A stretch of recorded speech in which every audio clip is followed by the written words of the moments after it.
Мынау канал ашылғалы менің әйелдерімнің сұрап жүрген ең басты темасы, әсіресе бірінші туатын әйелдердің, ол токсикоз. Иә, құрметті қыз келіншектер, бұл токсикоз деген мен өзімнің де басымнан өтті. Өте ауыр нәрсе. Психологиялық деңгейде бастап тамақ жеуің, күнделікті азаннан қалай көзді ашып кешке ұйықтап кеткенше тек қана ойлайтын нәрсең сол, тамақ не жеймін, қалай болады деп. Яғни токсикоз, сіз өзіңіз біріншіден өзіңізге өзіңіз поддержка бермесеңіз, басқа адамдардың поддержкасын айтпағанда, бұл өте қиындау болады. Яғни эмоцияға берілмеу керексіз.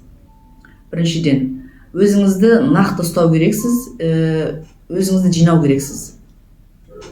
Мен басына өтті, мен ол эксперименттің бәрін өзім жасап көрдім, сондықтан мен оны айта аламын сіздерге. Кейбір әйелдер эмоцияға беріліп, қатты өзін токсикозға беріп қояды да, өзін жоғалтып алады.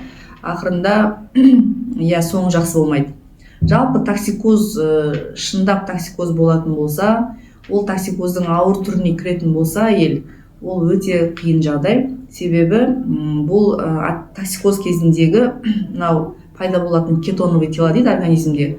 Олар именно нервный клеток поражает өте қатты. Соның әсерінен сізде мынау вторичное осложнение, ол яғни жұтыну, нервтердің әр нервті қалай зақымдайды соған байланысты. Кейбір әйелдерде жұтыну процесін полностью тоқтатып тастайды. Әйел аузына су алған күнде де оны жұтына алмай қалуы мүмкін. Соның әсерінен мен өз көзіммен көрген бір 4-5 жағдай болды. Да инвалидности болған жағдайлар болды.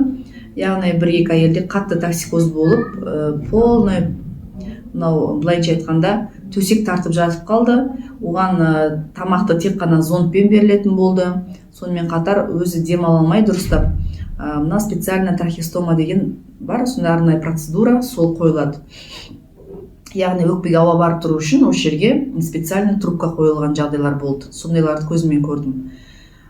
Жалпы токсикоздың басынан бастап сізге үйдегі күйеуіңіз немесе айналаңыздағы туысқандарыңыз түсіністікпен қарап сізге күтім көрсету керек. Ол да өте важный момент.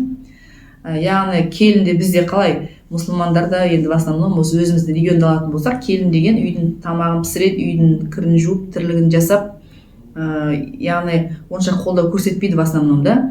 Яғни сіз сондай моментке әкелу керексіз, чтобы сізді туысқандарыңыз бәрі кішкене поддержка беру керек. 1-2-3 айда поддержка жақсы болса, ары қарай сіз шығып кетесіз осы моменттен.